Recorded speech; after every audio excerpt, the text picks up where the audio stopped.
Welcome to life long education. સામાજિક વિજ્ઞાન ધોરણ 10 અને ચેપ્ટર નંબર 1 ભારતનો વારસો.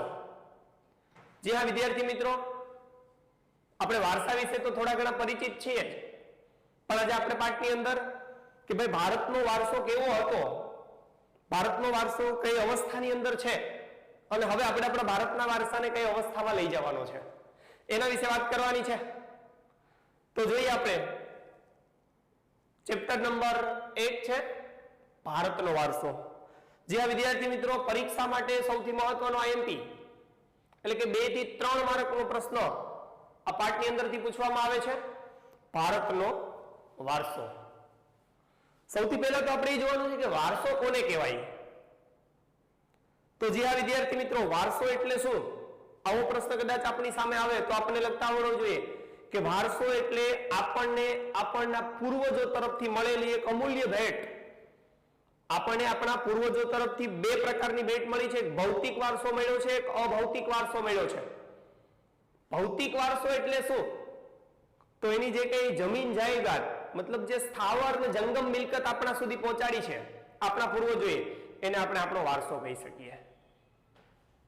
ભૌતિક વારસો એટલે તો કે જે વારસાને આપણે આંખ દ્વારા જોઈ શકીએ, હાથ દ્વારા સ્પર્શ કરી શકીએ અને જેને નાક દ્વારા સૂંઘી શકીએ, અને ભૌતિક વસ્તુ કહેવાય. જેમ કે મકાન છે, જમીન જાયદાદ છે, આ બધો આપણો ભૌતિક વારસો છે. અને અભૌતિક વારસો એટલે આપણને આપણા પૂર્વજો તરફથી ભૌતિકની સાથે સાથે અભૌતિક વારસો એવો મળ્યો છે જે આપણા રીત રિવાજો, આપણા નિયમો, આપણી રહેણી કહેણી, આપણી પરંપરાઓ, અને આપણે જોઈ શકતા નથી એટલી બધી વસ્તુઓ કેવી છે તો કે અભૌતિક વારસો છે. જે આ વિદ્યાર્થી મિત્રો ભારત વિશ્વની અંદર એના વારસાને કારણે જાણીતું છે. વારસો છે એ આપણી રાષ્ટ્રીય ઓળખનો અરીસો છે. વારસો છે એ આપણી રાષ્ટ્રીય ઓળખનો અરીસો છે. શા માટે? તમે અહીંથી લંડન જાઓ, યુકે જાઓ, વિશ્વના કોઈ પણ ખૂણે જાઓ તો વિશ્વના કોઈ પણ ખૂણે તમારી ઓળખાણ નહીં હોય, પણ તમે એમ કહેશો ને કે હવે ભારતમાંથી અમે જુનાગઢમાંથી આવીએ છીએ તો એ કહેશે કે હા જુનાગઢની અંદર ગિરનાર પર્વત છે, તો તમે કહી શકશો કે હા એ મારો વારસો છે. તો થઈને ઓળખ. તમે એમ કહેશો કે અમે ભારતમાં મહારાષ્ટ્ર રાજ્યમાંથી આવીએ છીએ તો એ લોકો એમ કહેશે કે હા અજંટા ઇલોરાની ગુફાઓ છે ત્યાં, તો કે હા એ અમારો વારસો છે. તો વારસો છે ને એ આપણી રાષ્ટ્રીય ઓળખનો અરીસો છે. એટલે આપણે આજે આ પાઠની અંદર થોડું વિગતે વારસા વિશે અભ્યાસ કરવાનો છે કે ભારત કેવું છે અને ભારતનો વારસો કેવો છે, ભારતની પ્રજાઓ કેવી છે, ભારતની સંસ્કૃતિ કેવી છે, એ વિશે આપણે વાત કરવાના છે. ચાલો આપણે થોડી પ્રસ્તાવના જોઈ લઈએ કે ભાઈ ભારત છે એ પ્રાચીન સંસ્કૃતિ ધરાવતો દેશ છે આપણો. કેવી? પ્રાચીન સંસ્કૃતિ. અને ભારતની સંસ્કૃતિ એટલે સપ્તરંગી સંસ્કૃતિ છે. અહીંયા કોઈ શાયર એક સરસ મજાનો શેર કીધો છે આપણી સંસ્કૃતિ વિશે કે અહીં શબ્દ એક શોધો ને આખી સંહિતા નીકળે, કૂવો જ્યાં ખોદો ને આખી સરિતા નીકળે. અલગ તાસીર છે આપણી આ ભારતીય સંસ્કૃતિની, કાંઈ મહાભારત વાવો ને ગીતા નીકળે. કે હજી દબકે છે લક્ષ્મણની રેખાઓ ક્યાંક ક્યાંક કે જ્યાંથી રાવણો પણ બીતા બીતા નીકળે છે. ને હજી જો આ ભારતીય સંસ્કૃતિની ધરા ઉપર હળ હાંકવામાં આવે ને તો હજી આ ભારતીય સંસ્કૃતિની હળા ઉપર હજી સીતાઈ નીકળે છે. એવી સંસ્કૃતિ ધરાવતો દેશ એટલે ભારત દેશ. અને એના આપણે સૌ હું તમે વારસદાર છીએ. એક વિષ્ણુ પુરાણની અંદર 18 પુરાણો છે વિદ્યાર્થી મિત્રો. 18 પુરાણોમાંનું એક પુરાણ એટલે વિષ્ણુ પુરાણ. અને વિષ્ણુ પુરાણમાં ભારત વિશે શું લખવામાં આવ્યું છે કે ઉત્તરે યત સમુદ્રસ્ય હિમાદ્રેશવ દક્ષિણમ વર્ષ તદી ભારત નામ ભારત યતિ સસંતી. અર્થાત એવું થાય છે કે સમુદ્રની ઉત્તરે અને હિમાલયની દક્ષિણે જે સ્થળ આવેલું છે ને, સમુદ્રની ઉત્તરે અને હિમાલયની દક્ષિણે જે સ્થળ આવેલું છે એ સ્થળનું નામ ભારત છે. અને એમાં રહેતા બધા ભારતીય તરીકે ઓળખવામાં આવે છે. આપણે બધા ભારતીય છે. કેવી વિશેષતા ધરાવતો ભારત દેશ છે, કેવી સંસ્કૃતિ, કેવો સમન્વય, કેવી ભાષા, કેવી રહેણી કહેણી, કેવી પરંપરા અને અદ્ભુત ધાર્મિક સંસ્કૃતિ ધરાવતો ભારત દેશ છે કે જેની 3 બાજુ તો સમુદ્ર આવેલો છે અને એક બાજુ હિમાલયની ગિરિમાળાઓ આવેલી છે. અદ્ભુત નજારો આપણા ભારતની અંદર છે. હજી પણ કે ભાઈ શુભ કાર્ય લેવાતા સંકલ્પોની અંદરથી આપણા ઘરે બ્રાહ્મણ આવે અને બ્રાહ્મણ શ્લોક બોલે શુભ કાર્ય, તો એની અંદર એ કેટલા ભારતના કેટલા બધા નામો બોલે છે કે ભારત વર્ષ, ભરતખંડ, જંબુદીપ અને આર્યવ્રત. આવા શબ્દોનો ઉપયોગ પણ આપણા શાસ્ત્રોની અંદર કરવામાં આવ્યો છે કે આ ભારતના શુભ કાર્ય લેવાતા સંકલ્પો છે. ધ્યાન આપવાનું છે. આપણે અહીંયાથી એક MCQ ની અંદર પ્રશ્ન પૂછે, મલ્ટી ચોઇસ ક્વેશ્ચન ની અંદર, કે નીચેનામાંથી કયા શબ્દોનો ઉપયોગ અથવા તો નીચેનામાંથી કયા સંકલ્પનો ઉપયોગ કરવામાં આવતો નથી? 4 સંકલ્પો છે. ભારત વર્ષ પણ કહેવામાં આવતું, ભરતખંડ પણ કહેવામાં આવતો, જંબુદીપ તરીકે પણ ઓળખવામાં આવતો ભારત દેશને, અને આર્યવ્રત, આર્યભૂમિ એટલે પણ ભારત આ 4 નામથી ઓળખવામાં આવતું હતું. જે આ વિદ્યાર્થી મિત્રો મેં વાત કરી એમ કે જેની 3 બાજુ સમુદ્ર છે. કઈ 3 બાજુ? તો કે પૂર્વ, પશ્ચિમ અને દક્ષિણ, અને ઉત્તરની અંદર હિમાલયની ગિરિમાળા ધરાવતો અને કુદરતી સીમાઓ ધરાવતો ભારત દેશ છે. કે ન ગણના, કે જેની ગણના વિશ્વના અલગ દેશ તરીકે કરી શકો આવી રળિયામણી ભૂમિ એટલે ભારત. કુદરતી સીમાઓ, જંગલ, સમુદ્ર કિનારો, પ્રાણીઓ, પક્ષીઓ, અદ્ભુત નજારો છે. એટલે કુદરતી સીમાઓ પણ આપણે જોરદાર મળી છે આપણા ભારતના વારસાની અંદર. બીજું, સમુદ્રથી મતલબ ભારતની જે સમૃદ્ધિ છે એ સમૃદ્ધિથી આકર્ષાઈને કેટલી બધી પ્રજાઓ ભારતની અંદર આવી. રાઈટ, ઇંગ્લેન્ડથી ભૂરિયાઓ ભારતની અંદર આવેલા છે. તો એ શા માટે આવેલા છે? ઇંગ્લેન્ડ થી આવતા તો ઘણા બધા દેશો આડા નડે છે, પણ ભારતની અંદર એવી સમૃદ્ધિ હતી કે એ સમૃદ્ધિથી આકર્ષાઈને, જેમ કે લોખંડ હોય અને તમે એની સામે લોહ ચુંબક રાખો તો આકર્ષણ થાય, એમ ભારતની અંદર ધન ધાન્યથી સમૃદ્ધ આપણા ખેતરો ભર્યા હતા, આપણા રાજાઓ એટલા ધનાઢ્ય હતા, આપણો દેશ એટલો ધનાઢ્ય હતો. એટલે તો એક કીધું છે કે જહાં ડાલ ડાલ પર સોને કી ચિડિયા કરતી હૈ બસેરા, वो है भारत देश है मेरा. કે જ્યાં સવારમાં સોનાનો સૂરજ ઉગતો, ચકલીઓ સોનાની હતી, એવો ભારત દેશ. એટલા માટે વિદેશની કેટલી બધી પ્રજાઓ જે ભારતની સમૃદ્ધિથી આકર્ષાય અને ભારતની અંદર વેપાર કરવા માટે આવી છે. ધ્યાન આપજો, બધી પ્રજાઓ વેપારી પ્રજા તરીકે આવી છે, પણ આપણે 6થા કે 7મા ધોરણમાં એવું ભણી ગયા કે વેપારી પ્રજા કેવી રીતે શાસક બની. જે વેપાર કરવા આવી હતી છતાં પણ આપણા સાથે 200 વર્ષ સુધીનું શાસન છે ને એ ચલાવી ગયા છે. એટલે પહેલા સૌપ્રથમ જે પ્રજાઓ આવી ભારતમાં શાસન અર્થે જ ક્યારેય નહોતી આવી કે હાલો ભારતની અંદર જઈને આપણે એનું શાસન જ કરવું, એ અનુસંધાને એ સંદર્ભે અહીંયા આવી નથી પ્રજાઓ. પ્રજા માત્ર ને માત્ર શું કરવા આવી હતી? તો કે વેપાર કરવા માટે આવી હતી. ભારત એટલો સમૃદ્ધ હતો ને એટલા માટે એને વેપાર કરી અને ધનાઢ્ય થવું છું. જોઈએ કેમ અલગ અલગ કેટલી બધી પ્રજાઓ ભારતની અંદર આવી.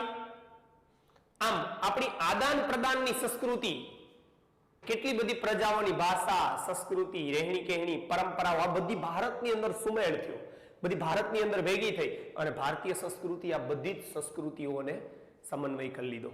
એટલે કે આપણા ભેગી જેમ દૂધમાં સાકર ભળે કે સાકરમાં દૂધ ભળે એમ દરેક પ્રજાઓ ભારતીય સંસ્કૃતિમાં આવી અને ભારતીય સંસ્કૃતિની અંદર એ વિલીન થઈ ગઈ છે.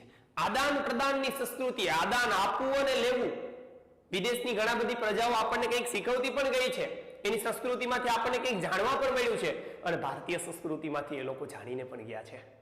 તો એવી અદ્ભુત સંસ્કૃતિ કે જેને સપ્તરંગી સંસ્કૃતિ કહી શકીએ આપણે. તો આવી સપ્તરંગી સંસ્કૃતિનું નિર્માણ છે એ વારસાના થડની અંદર રહેલું છે, વારસાના મૂળની અંદર રહેલું છે, જેના કારણે આદાન પ્રદાનની સંસ્કૃતિનો વિકાસ થયો છે. બીજું કે જેમ જેમ સમય થતો ગયો એમ વારસો આપણે પેઢી દર પેઢી મળતો આવ્યો છે. આપણા પૂર્વજોએ એના સંતાનોને આપ્યો, એના સંતાનોને આપ્યો, એટલે પેઢી દર પેઢી એક પેઢીમાંથી બીજી પેઢીમાં આપણે આપણા વારસાનું હસ્તાંતરણ થયું છે, આગળ ધપાવતા ગયા છે. એટલે ભારતનો વારસો સમૃદ્ધ બનેલો છે અને કેટલા બધા લોકોએ ભારતના વારસાની અંદર મદદ કરી છે. અસંખ્ય લોકો એવા છે કે જેણે ભારતના વારસાને બનાવવામાં કેટલી બધી મહેનત કરી છે. વિદ્યાર્થી મિત્રો, હવે આપણે જોવાનું છે આગળનો પોઈન્ટ છે કે ભારતનું સ્થાન અને વિસ્તાર. આપણે 1 માર્કની અંદર કદાચ પ્રશ્ન પૂછી લઈએ. આપણે ધોરણ 9 ની અંદર આવા 2 પાઠ ભણી ગયા છે, ભારતનું સ્થાન, વિસ્તાર અને ભૂપૃષ્ઠ 1 અને 2. એની અંદર આપણે બહુ સરસ મજાનું સમજાવેલું છે કે ભારતનું સ્થાન કેટલામું છે, સીમાઓ કેટલી છે એના વિશે પણ આપણે થોડીક ઝલક ફરીથી લઈ લઈએ એની કે વિશ્વની અંદર વિસ્તારની દ્રષ્ટિએ વાત કરીએ ને તો 7મું છે અને આપણે ખબર જ છે કે જનસંખ્યાની અંદર આપણું બીજું સ્થાન છે, એટલે કે વસ્તીની અંદર બીજું સ્થાન અને વિસ્તારની અંદર જોઈએ તો આપણો વિસ્તારની અંદર કેટલામું સ્થાન છે? 7મું સ્થાન છે. 32,87,729 કિલોમીટરનો ભારતનો વિસ્તાર છે જે વિશ્વની અંદર 7મું સ્થાન છે એ ધરાવે છે. વૈવિધ્યસભર ભારતનો વારસો. વૈવિધ્યસભર ભારતનો વારસો શા માટે કીધો છે? વિવિધતામાં એકતા એ ભારતીય સંસ્કૃતિનું લક્ષણ છે, તેમ આપણો વારસો વૈવિધ્ય છે અને સમૃદ્ધ છે. વિશ્વના લગભગ કોઈ દેશોના પ્રતિજ્ઞા પત્રોની અંદર એવું લખવામાં નહીં આવ્યું હોય, એના વારસા વિશે પ્રતિજ્ઞા લેવડાવવામાં નહીં આવી હોય, જે ભારતના વારસા વિશે પ્રતિજ્ઞા લેવડાવવામાં આવી છે કે વૈવિધ્યસભર વારસાનું મને ગર્વ છે અને સદાયને માટે હું એને માટે લાયક બનવાનો પ્રયત્ન કરીશ. ગર્વ છે મને મારા વારસાનું, હું એને લાયક બનવાનો પ્રયત્ન કરી એને સાચવીશ, કારણ કે મારા પછીની પેઢીને પણ મારે વારસો દેવો છે, એટલે મારે સાચવવો જ પડશે. એટલે તો આપણે બધા પ્રતિજ્ઞા લઈએ છીએ. આવી પ્રતિજ્ઞા ભારતના પ્રતિજ્ઞા પત્રમાં લખેલી છે. હું જાણું છું ત્યાં સુધી વિશ્વના કોઈ દેશોના પ્રતિજ્ઞા પત્રમાં આવી પ્રતિજ્ઞા નથી કે જે વારસાની પ્રતિજ્ઞા લેવડાવી હોય, જે ભારતે વારસાની પ્રતિજ્ઞા પત્રમાં આપવામાં આવી છે. એટલે વૈવિધ્યસભર વારસો છે છોકરાઓ આપણો. જોઈએ કે ભારતની ભૂમિ છે ને એ આપણને વિશ્વને વૈવિધ્યસભર વારસો આપેલો છે. ભારતની ભૂમિએ વૈવિધ્યસભર વારસો એક ભારત દેશને અને વિશ્વની અલગ અલગ પ્રજાઓને એક પ્રેરણા સ્ત્રોત, એક આધાર સ્ત્રોત વારસો જો કોઈ દેશે આપેલો હોય ને તો એ દેશ આપણો છે. ગર્વથી કહી શકીએ કે અમારા ભારત દેશે વિશ્વને વારસો આપેલો છે. તો એ વારસો છે ભારતનો વારસો. એટલે જોઈએ આગળ કે ભાઈ ભારતીય સંસ્કૃતિ છે ને એ એક તો શાંતિપૂર્ણ અને વેપારી રહી છે. ભારતની પ્રજા પણ શાંતિપૂર્ણ છે, ઝઘડાળુ પ્રજા ભારતની નથી, અને ભારતની પ્રજા વેપારી પ્રજા છે. એને વેપાર કરવો ગમે, એને આવક મેળવવી ગમે, એને સમૃદ્ધિ મેળવવી ગમે અને શાંત ચિત્તે શાંતિ અને વેપારી જો કોઈ પ્રજાઓ રહી હોય અને શાંતિ અને વેપારીપૂર્ણ જો કોઈ સંસ્કૃતિ રહી હોય તો સાહેબ ભારતીય સંસ્કૃતિ છે કે વિશ્વની દરેક પ્રજાઓ ભારતની અંદર આવીને ભારતીય સંસ્કૃતિના મહાનંદમાં વળી જાય. કેટલી ભારતીય સંસ્કૃતિ ગયડી હશે, કેટલી એનામાં મીઠાશ હશે, એનું હૃદય કેટલું બધું વિશાળ છે કે બધી સંસ્કૃતિઓનો સમન્વય ભારતીય સંસ્કૃતિએ કરી લીધો. એટલે તો ભારતીય સંસ્કૃતિને શાંતિ અને વેપારીપૂર્ણ સંસ્કૃતિ કીધું છે કે શાંતિપૂર્ણ સંસ્કૃતિ એટલે ભારતની સંસ્કૃતિ. સાહેબ આપણી સંસ્કૃતિની અંદરથી સત, જીત અને આનંદ, આઠે પોર આનંદનો અનુભવ જો કોઈ સંસ્કૃતિ કરાવતી હોય ને તો એ સંસ્કૃતિ ભારતીય સંસ્કૃતિ છે કે જે આઠે પોર આનંદ આપણને કરાવે છે. ચિત્ત, ચિત્ત અને આનંદ, સત્ય, પ્રેમ અને કરુણા આ ભારતીય સંસ્કૃતિના સ્લોગનો છે.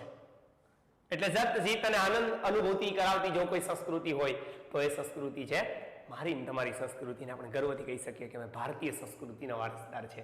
અમારી સંસ્કૃતિ ભારતીય છે. હેઠ સિંધુ ખીણની સંસ્કૃતિ શરૂ કરીએ, કારણ કે ભારતની અંદર આવી કેટલી બધી પ્રજાઓ આવે, આર્યોથી શરૂ કરીને અંગ્રેજો સુધીની વાત કરીએ આપણે તો ઘણા બધા અંગ્રેજો, ફ્રેન્ચ, ડચ, હુણો, તુર્કી, આરબો, કેટલી બધી પ્રજાઓ ભારતની અંદર આવી.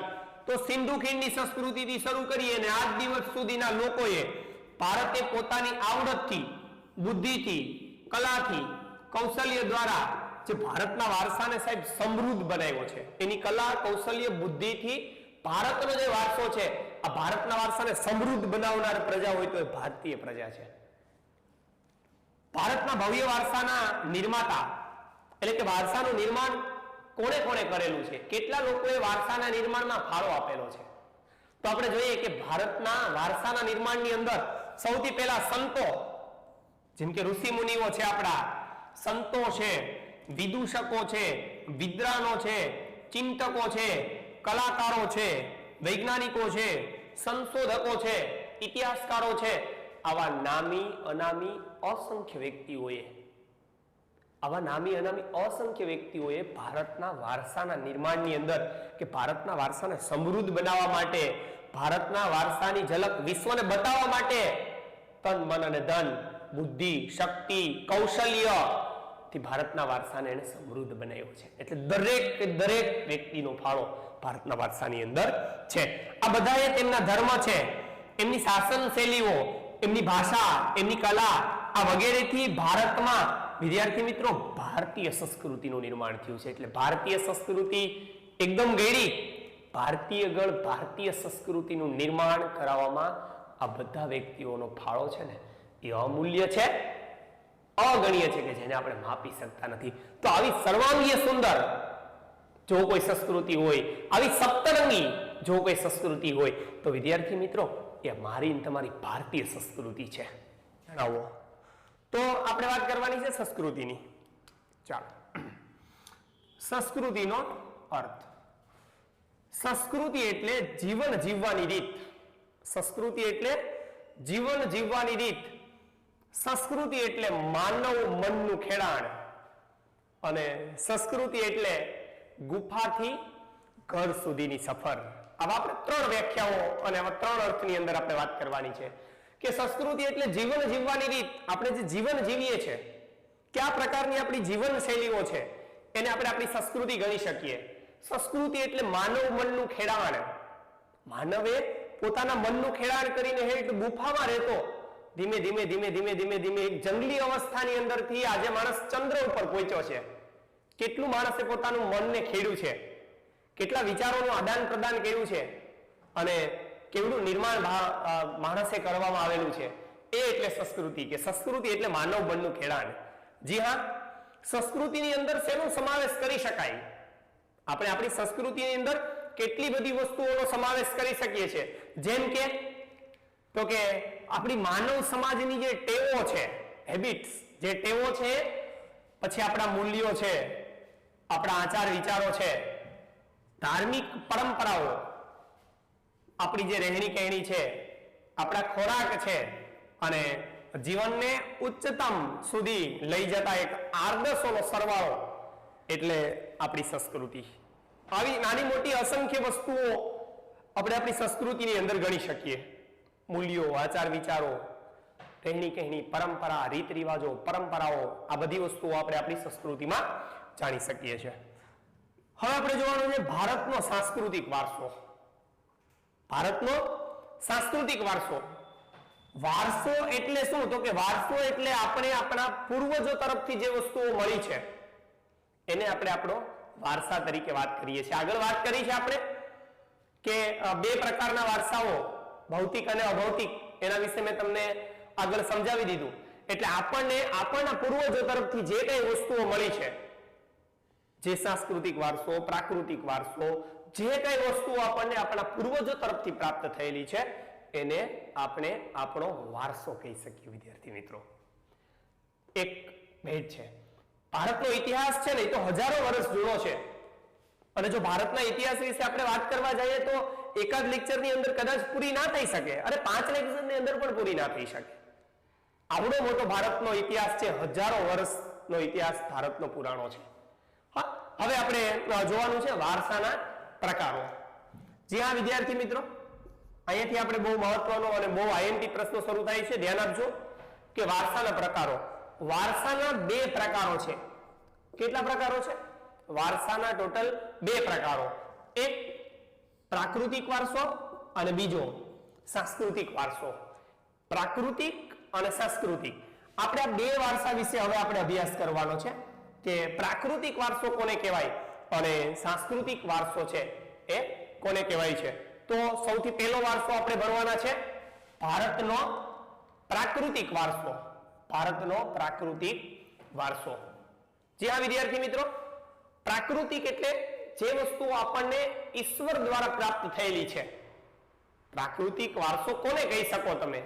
તો જે વસ્તુ આપણને ઈશ્વર દ્વારા સીધી ડાયરેક્ટ, કે માણસનો કોઈ પણ જાતનો થોડો પણ પ્રયત્ન નથી, સીધી રીતે કે આડકતરી રીતે માણસે મેળવી જ શકે એમ નથી, ડાયરેક્ટ આપણને ગોડ દ્વારા ઇનબિલ્ટ થઈ છે, એટલે કે ભગવાન દ્વારા આપવામાં આવી છે, કુદરત દ્વારા જે વસ્તુઓ આપણને મળેલી છે એ વારસાને આપણે આપણો પ્રાકૃતિક વારસો ગણી શકીએ.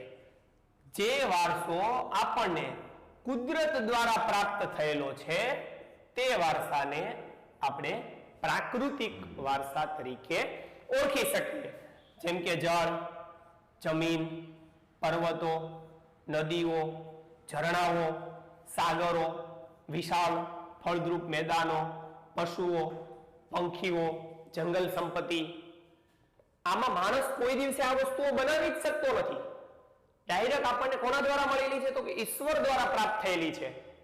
એટલે પ્રાકૃતિક વારસો ઈશ્વર દ્વારા પ્રાપ્ત થયેલી એક અમૂલ્ય અને અસંખ્ય, કે જેને ગણી શકાય નહીં ને એવી ભેટ એટલે આપણો પ્રાકૃતિક વારસો.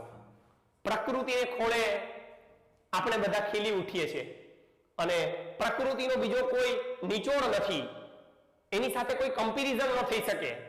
માણસ સીધી રીતે કે આડકતરી રીતે એને બનાવી નથી શકતો. એ વારસો એટલે આપણો પ્રાકૃતિક વારસો.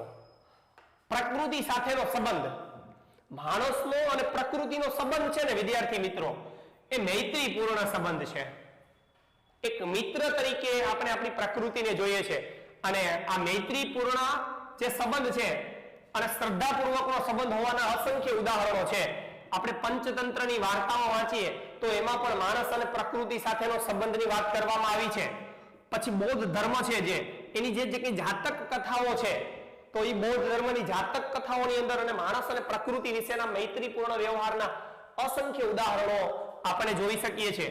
તો આ કથાઓની અંદરથી પણ આપણે મૈત્રીપૂર્ણ વ્યવહારો જે સંસ્કૃતિનો છે એના વિશે આપણે વાત કરી શકીએ છીએ. તો ધ્યાન આપજો, તમને આ પ્રશ્ન એમસીક્યુ ની અંદર પણ પ્રશ્ન પૂછાય છે કે પ્રકૃતિ સાથેના મૈત્રીપૂર્ણ હોવાના ઉદાહરણો શેમાંથી લેવામાં આવેલા છે? તો મૈત્રીપૂર્ણ હોવાના અને શ્રદ્ધાપૂર્વક હોવાના ઉદાહરણો આપણે પંચતંત્રની વાર્તાઓ દ્વારા પ્રાપ્ત થાય છે. અને વિદ્યાર્થી મિત્રો, બીજું બૌદ્ધ ધર્મની જે જાતક કથાઓ છે, એ બૌદ્ધ ધર્મની જાતક કથાઓની અંદરથી પણ આના ઉદાહરણો આપણને પ્રાપ્ત થાય છે. બીજું, આપણે સંગીતની અંદર આપણા સંગીતના બે પ્રકાર છે. એક લોક સંગીત છે અને એક શાસ્ત્રીય સંગીત છે. લોકોના મુખેથી, લોકો વડે જે સંગીતનું નિર્માણ થાય એ સંગીત એટલે લોક સંગીત. અને શાસ્ત્રીય સંગીત લય તાલ ની દ્રષ્ટિએ સર્વશ્રેષ્ઠ માનવામાં આવે છે, કે આની અંદર લય તાલ જોવામાં આવે છે. શાસ્ત્રીય સંગીત, તો આપણી જે સંગીતની પરંપરાઓ જે છે, એક લોક સંગીત અને બીજી શાસ્ત્રીય સંગીત, આ પણ આપણી ઋતુઓ સાથે સંબંધ ધરાવે છે. આપણી ઋતુઓ પણ એટલી બધી હરિયાળી છે. એટલે જે આપણી સંગીતની પરંપરાઓ છે, જે આપણી સંગીતની વિચારધારાઓ છે, એ સંગીતની વિચારધારા પણ પ્રકૃતિ ઉપર આધારિત છે. એ પણ આપણી ઋતુ ઉપર આધારિત છે. અને ઋતુ નિર્માણ આપણે લોક સંગીત અને શાસ્ત્રીય સંગીત જે છે એનું આપણે જોઈ શકીએ છીએ. જ્યાં વિદ્યાર્થી મિત્રો આપણા જે ગીતો છે, આપણા તહેવારો છે, આપણી કવિતાઓ છે, આપણા ચિત્રો છે, એમાં પણ પ્રકૃતિ અને ઋતુ ચક્રનું નિરૂપણ કરવામાં આવેલું છે. તમે કોઈ પણ તહેવાર લઈ લ્યો, ઋતુ પ્રમાણે હશે. કોઈ પણ ચિત્ર લઈ લ્યો તો ચિત્રમાં પણ આપણા પ્રકૃતિનું નિર્માણ, પ્રકૃતિની ગુણ જે આપવામાં આવેલા જોવા મળે છે. તો ગીતો, તહેવારો, કવિતાઓ, જે ચિત્રો છે, તો આ બધાની અંદર પણ આપણે આપણા પ્રકૃતિના દર્શન થાય છે. એટલે આના ઉપરથી આપણને સાબિત થાય છે કે માણસનો પ્રકૃતિ સાથેનો સંબંધ કેટલો ગાઢ હશે, કેટલો મૈત્રીપૂર્ણ વ્યવહાર હોય છે. આપણી ઘણી બધી ચિકિત્સા પદ્ધતિ, કે જેને આપણે ડોક્ટરી વિજ્ઞાન કહીએ છીએ, તો આપણી ઘણી બધી ચિકિત્સા પદ્ધતિ છે ને, એ પણ પ્રકૃતિ ઉપર આધારિત છે. કઈ ચિકિત્સા પદ્ધતિ પ્રકૃતિ ઉપર આધારિત છે? તો નિસર્ગોપચાર, એટલે કે એને નેચરોપેથી તરીકે ઓળખવામાં આવે છે. આયુર્વેદિક અને યુનાની, આ દરેકે દરેક પદ્ધતિ પ્રકૃતિ ઉપર આધારિત ગણવામાં આવે છે. અહીંયાથી પણ આપણે એમસીક્યુ ની અંદર કદાચ એકાદ માર્કનો પ્રશ્ન છે પૂછાય કે આપણી કઈ ચિકિત્સા પદ્ધતિ છે પ્રકૃતિ ઉપર આધારિત છે? તો નિસર્ગોપચાર એટલે કે નેચરોપેથી, યુનાની અને આયુર્વેદિક, આવી ત્રણ પદ્ધતિઓ જે છે, એ ત્રણે ત્રણ પદ્ધતિઓ આપણી શેના ઉપર આધારિત છે? તો આ પ્રકૃતિ ઉપર આધારિત. આપણે વારસાના જે બે પ્રકારો હતા એમાંથી પહેલો પ્રકાર આપણે ભણવાના છે અને એ પ્રકાર છે ભારતનો પ્રાકૃતિક વારસો. એના માટેનું એક સૂત્ર મેં બનાવેલું છે, આપ ધ્યાનથી સાંભળશો. વન ભૂમિ વન. પેલો વ એટલે વનસ્પતિ જીવન, બીજો ન એટલે નદીઓ, ત્રીજો આ ભૂમિ એટલે ભૂમિ દ્રશ્યો, અને ફરીથી વન એટલે વન્ય જીવન. જ્યાં વિદ્યાર્થી મિત્રો ભારતનો પ્રાકૃતિક વારસો છે એ 4 પ્રકારે આપણે ભણવાનો છે. વન ભૂમિ વન એટલે કે વનસ્પતિઓ, નદીઓ, ભૂમિ દ્રશ્યો અને વન્ય જીવન. ચાલો સૌથી પહેલાની આપણે વાત કરીએ ભૂમિ દ્રશ્યોની. આપણી જેમ ટેક્સ્ટ ની અંદર આપવામાં આવેલું છે તેમ સૂત્રની અંદર આવી રીતનું બને છે યાદ રાખવા માટે. હવે આપણે ટેક્સ્ટ બુકના આધારે ભણીએ તો ભૂમિ દ્રશ્યો. ભૂમિ દ્રશ્ય એટલે શું? તો કે જમીન પરનું દ્રશ્ય, જે જમીન ઉપર હોય અને કુદરતી રીતે જો એ મળી આવેલું હોય, કુદરત દ્વારા રચેલું હોય, કુદરત દ્વારા જો નિર્માણ પામેલું હોય તો એવા દ્રશ્યને આપણે ભૂમિ દ્રશ્ય કહેવાય. ભૂમિ એટલે જમીન અને દ્રશ્ય એટલે ચિત્ર, જમીન ઉપરનું ચિત્ર. તમે હિમાલયને જમીન ઉપરનું ચિત્ર કરી નાખો. જુનાગઢમાં આવેલો ગિરનાર છે એ ગિરનારને તમે ભૂમિ ઉપરનું દ્રશ્ય ગણી શકો, જમીન ઉપરનું દ્રશ્ય છે. કે ભૂમિ આકારો દ્વારા અનેક પ્રકારના ભૂમિ દ્રશ્યો છે એનું નિર્માણ થયેલું છે. જેમ કે હિમાલય પર્વત, મેં ઉદાહરણ એક જ લખ્યું છે પણ આવા તો અસંખ્ય ઉદાહરણો તમે પર્વતના લઈ શકો, પહાડોના લઈ શકો, જંગલોના લઈ શકો. ગિરનાર છે એ પણ ભૂમિ આકાર તમે ગણી શકો. આમ ભૂમિ આકારને તમે ગણી શકો. આ હિમાલય તો છે ને એ તો ભાઈ ઘેડ પર્વત છે, ઘણો બધો જૂનો પર્વત છે. હિમાલયની અંદર તો અસંખ્ય વસ્તુઓ આપણને પ્રાપ્ત થાય છે, ન ગણી શકાય આટલી બધી પ્રાકૃતિક વસ્તુઓ આપણને ઉપયોગી છે એવી. તો હિમાલયની અંદર તો અનેક પ્રકારની ઉપયોગી વનસ્પતિઓ, જેમ 2000 પ્રકારની વનસ્પતિ માણસના ઉપચાર માટે ઉપયોગી થાય છે, એમાંની મોટા ભાગની વનસ્પતિઓ છે ને એ આપણને હિમાલય આપે છે. સંજીવની જડીબુટ્ટીઓ જેને આપણે કહીએ છીએ, એ જડીબુટ્ટીઓ માણસના ઉપચાર માટે, માણસને સાજો કરવા માટે હિમાલય આપણને આપે છે. તો અનેક પ્રકારના ખનિજો પણ આપણે હિમાલયમાંથી મળે છે. એ ઉપરાંત અવનવા જે પશુઓ અને પંખીઓ છે, આ અવનવા પશુઓ અને પંખીઓ પણ આપણે હિમાલયની અંદરથી જોવા મળશે. કારણ કે પશુ પંખીઓની જો હું વાત કરું તો એક સમય એવો હતો કે 89,000 પ્રકારના પ્રાણીઓ ભારતની અંદર જોવા મળતા. 1200 થી પણ વધારે પ્રકારના પક્ષીઓ જે હતા એ આપણા ભારતની અંદર જોવા મળતા. એમાંના મોટા ભાગના પક્ષીઓ આપણે જો નિહાળવા હોય તો આપણને એકવાર હિમાલય ધક્કો થવાનો છે. એટલે હિમાલય એક પર્વત છે અને એક ઘેડ પર્વત છે. હિમાલય છે ને એ ગિરનારનો પણ દાદો છે. ગિરનાર કરતા પણ હિમાલય પર્વત છે ને એ ઘણો બધો જૂનો પર્વત છે. એ ઉપરાંત એની અંદર ઘણા બધા શિખરો છે ને એ 12 માસ બરફથી છવાયેલા રહે છે. કેટલા બધા એવા શિખરો છે કે જે 12 માસ બરફ છે એની અંદર છવાયેલો જોવા મળે છે. એટલે એના કારણે મોટી નદીઓ છે જે 12 માસ પાણીથી સમૃદ્ધ રહે છે. ચોમાસાની અંદર વરસાદનું પાણી અને ચોમાસું ન હોય ત્યારે હિમાલયનો જે બરફ ઓગળે છે, જેનાથી ઘણી બધી નદીઓ 12 માસ એની અંદરથી ખડખડ ખડખડ ખડખડ પ્રવાહ વહેતી છે, સમુદ્ર સુધી જાય છે. સાહેબ, એવા પવિત્ર યાત્રાધામો. ભારત ધાર્મિક દેશ છે, ધર્મને વધારે મહત્વ આપે, ધર્મસ્થાનને વધારે મહત્વ આપે. તો આવા ધર્મસ્થાનો પણ હિમાલયની અંદર આવેલા છે. અમરનાથ, બદ્રીનાથ અને કેદારનાથ, 4 ધામોનું એક યાત્રાધામ છે જે બદ્રીનાથ, જે પણ હિમાલયની અંદર આવેલું છે. એ ઉપરાંત નંદા દેવી જેવા અનેક પ્રકારના નાના મોટા શિખરો છે. એ શિખરો પણ હિમાલયની ગિરિમાળાને જાજલ્યમાન અને શોભાન્વિત કરે છે. તો એવા નંદા દેવી જેવા તો અનેક શિખરો છે જે હિમાલયની અંદર આપ નિહાળી શકો છો. બીજો છે નદીઓ, રિવરો. જ્યાં વિદ્યાર્થી મિત્રો નદીઓએ ભારતીય જીવનને, ભારતની પ્રજાને કેટલા બધા માર્ગે વહેતું કરી દીધું છે, કેટલા બધા માર્ગ આપણા ખોલી નાખ્યા છે. એટલે નદીઓને છે ને આપણે લોકમાતા તરીકે ઓળખવામાં આવે છે. શું કહેવામાં આવે છે? નદીઓને લોકમાતા. ભારતીય સંસ્કૃતિમાં નદીઓ છે એ નદીઓને લોકમાતા તરીકે ઓળખવામાં આવે છે. પ્રાચીન કાળથી નદીઓએ આપણને પ્રાકૃતિક માર્ગ પૂરો પાડેલો છે. આપણે એક બીજી જગ્યા ઉપર જવા માટે જે પરિવહનનો માર્ગ છે એ પણ આપણે નદીઓ દ્વારા પૂરો પાડવામાં આવેલો છે, જેને આપણે પ્રાકૃતિક માર્ગ કહીએ. તો એ આપણને નદીઓએ, જે મોટી નદીઓ છે એ બધી નદીઓએ આપણે પ્રાકૃતિક માર્ગ પૂરો પાડ્યો છે. આપણા વેદ પુરાણોની અંદર પણ નદીઓનું મહત્વ બહુ દર્શાવવામાં આવ્યું છે. ઘણી બધી પ્રાચીન ગણાતી નદીઓ છે અને પ્રાચીન અને પવિત્ર જે નદીઓ છે એવી નદીઓની વાત કરીએ તો ભારતીય સંસ્કૃતિ છે એ પણ એક સિંધુ અને રાવી નદીના કિનારે વિકાસ પાલન પોષણ પામી છે.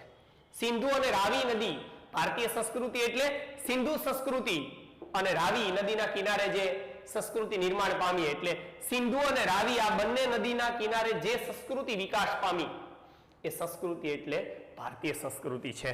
એ ઉપરાંત પવિત્ર ગણાતી જે નદીઓ છે એમાં સિંધુ, યમુના, ગોદાવરી, કાવેરી, સરસ્વતી, કૃષ્ણા આ બધી જ નદીઓ છે ને એ આપણા ભારતના લોક જીવન પર ગાઢ અસર ઉપજાવી છે. આપણે ઘણી બધી નદીઓ વિશે વાત સાંભળીએ કે આની અંદર સ્નાન કરવાથી આપણા પાપ ધોવાઈ જાય છે. આપણે આ નદીના કિનારે ધાર્મિક વિધિઓ કરાવવી જોઈએ. મૃત્યુ પામ્યા પછી આપણે ઘણી બધી નદીઓમાં આપણા અસ્થિઓ પધરવામાં આવે છે. એવી પવિત્ર ગણાતી નદીઓ, અને આપણે ઘરે બ્રાહ્મણ જ્યારે પણ કોઈ શાસ્ત્રોક્ત વિધિ વિધાન કરવા આવે ત્યારે બધી નદીઓને કળશમાં બોલાવે છે કે ગંગા છે, યમુના છે, ગોદાવરી, કાવેરી, આવું આખું એક સ્લોગન બોલે છે અને બધી નદીઓ આપણા કળશની અંદર આવી જાય છે. એ ઉપરાંત નદીઓએ આપણને એક પીવાનું પાણી, એક સિંચાઈ માટેનું પાણી, એક ઉદ્યોગ માટેનું પાણી, આમ માનવીએ નદીના પાણીનો ઉપયોગ છે ને એ આ બધી વસ્તુઓ માટે કરેલો છે. ધન ધાન્યથી સમૃદ્ધ થયેલા ખેતરો એની અંદર પણ પાણી નદીઓ દ્વારા પૂરું પાડવામાં આવ્યું છે. ધમધમતા ઉદ્યોગો એને પણ નદીઓએ પાણી પૂરું પાડ્યું છે અને માણસે પીવા માટેના પાણીનો પણ નદીઓ દ્વારા ઉપયોગ કરેલો છે. એટલે નદીઓએ આપણને ઘણું બધું આપેલું છે. એ ઉપરાંત આપણી જે માટી કલા છે, ત્યાંના જો આપણા શાસ્ત્રોની અંદર જે 64 કલાઓ છે એમાંની સૌથી પહેલી કલા એટલે માટી કલાનો વિકાસ. આપણે માટીના વાસણો બનાવતા, માટીના વાસણોની અંદરથી જમતા. જ્યારે ધાતુની શોધ નહોતી થઈ ને ત્યારે માટીના વાસણો હતા. તો આ માટીના વાસણો બનાવવાની પરંપરા પણ નદી કિનારેથી વિકસી છે. લીપણો, તો લીપણોનો વિકાસ પણ નદી કિનારેથી થયેલો છે. આમ આ બધો જ વિકાસ છે ને એ આપણને નદીઓને આભારી છે કે જો નદીઓ ન હોત ને તો આ બધો વિકાસ આપણી પાસે ન હોત. એટલે તો નદીઓ છે ને એને લોક માતાનું બિરુદ આપવામાં આવેલું છે. નદીઓને ભારતીય સંસ્કૃતિમાં લોક માતા તરીકે એને ઓળખવામાં આવી છે. એ ઉપરાંત ઘણી વખત સંધ્યા અને ઉષા, આપણે ઘણી બધી નદી કિનારે જતા હોય તો સંધ્યા એટલે કે સાંજે અને ઉષા એટલે સવારે, સવાર અને સાંજે ક્યારેક નદી ઉપર જાઓ તો નદી ઉપર એવું નયન રમ્ય, નયન એટલે આંખને ગમે એવું સરસ મજાનું અદ્ભુત દ્રશ્ય આપણને નિહાળવા મળે છે. તો આવા કલાસૂજ પણ આપણી નદીઓએ આવી છે. આમ સૂર્ય જે આથમતા હોય કે સૂર્ય જે ઉગતા હોય એવું દ્રશ્ય તમને આમ આહલાદક થાય. તમારા અંદરથી એક આહલાદક આહ નીકળે અને વાહ નીકળે કે વાહ કેટલું અદ્ભુત દ્રશ્ય છે. તો આ દ્રશ્યો પણ આપણે ક્યારેક નદી કિનારે જોયેલા છે. તો નદીએ આપણને આંતરિક કલાસૂજ છે એ કલાસૂજના પણ દર્શન કરાવ્યા છે. એટલે નદીઓ છે એ ભારતીય સંસ્કૃતિમાં લોક માતાનું બિરુદ છે એ મેળવેલી છે. વિદ્યાર્થી મિત્રો, જો આપને અમારો વિડીયો ગમ્યો હોય તો એને લાઈક કરો અને શેર કરો. અસ્તુ.